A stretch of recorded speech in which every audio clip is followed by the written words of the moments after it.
Alright, in this video, I'm going to be going over the configuration of the vision sensor and demonstrating it actually working and doing different things.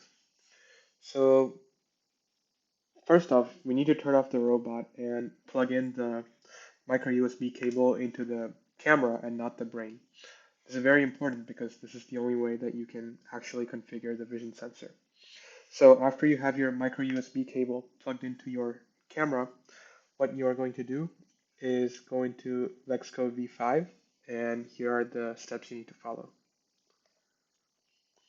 Okay, so once you've added a vision sensor, you're going to have this big blue button that says configure. And when you have your vision sensor connected to your laptop, you can click configure and it's going to open up this little portal. And here, if I move the robot, as you can see, it's going to um, try and find the goal. And I have the red goal set already. So let me clear this real quick.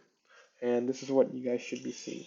Okay, so basically what I'm going to do is I'm going to highlight this little section, and I can rename any of these to whatever I want. I can detect up to 7 colors, okay? So I'm going to just select this little area and set it to red goal. And as you can see, there's a lot of artifacts and it's starting to detect things I don't want it to detect. So I'm going to go into this little slider icon and turn this down until there are no longer any artifacts, or if it's not detecting enough of it, I can turn this up to detect more. So, and one more thing I wanted to say was this brightness functionality, and this can really help to separate out like certain game elements from the background. Like for example, when you're working with the yellow discs, it's important that you turn the brightness down so the mat and other robots don't really have an effect on what the vision sensor sees.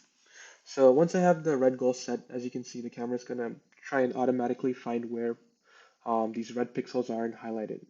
So here we have actually two boxes because um, we have two boxes because like there's a top part and a bottom part. And actually what I'm gonna do is angle this just a little bit so it doesn't see the top part as much. And I just have a little weight in there holding it down. So yeah. All right.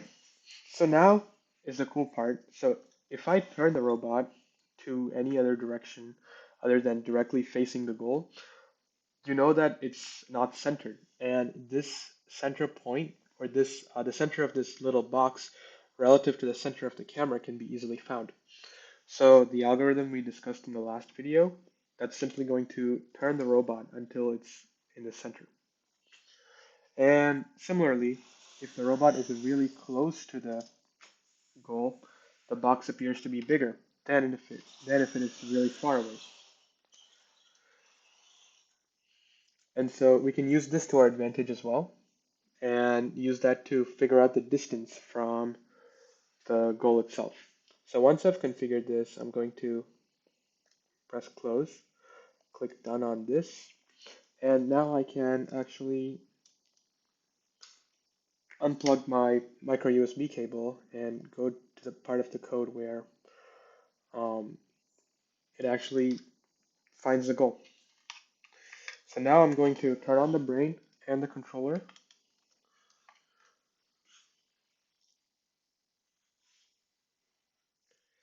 So yeah, just give it a second to start up. And yeah, it's connected to the controller, and as you can see, both my controller and brain are connected. And for good measure, I'm just going to download this code.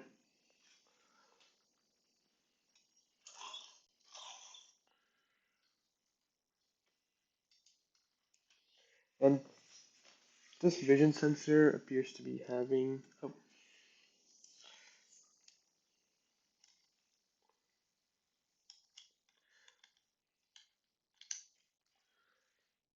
the cable seems to have a few issues. Okay, there we go. Seems to be working now.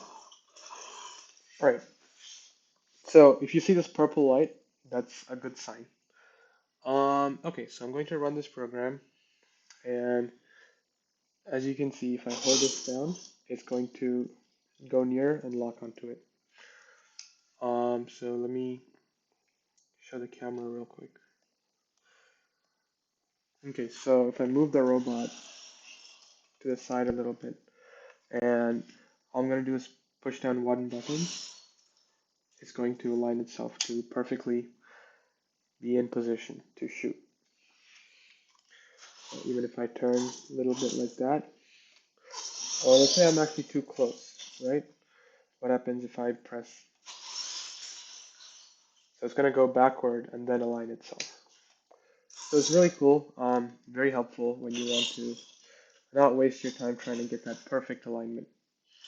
And once you mess with the dead zones a little bit and identify what works best for you, it's as simple as getting the disc. And once you have your discs, you just like align up with the goal by pressing a button, and then you can shoot. Right now the robot doesn't have air, so I can't exactly show it shooting, but yeah, that's how it works.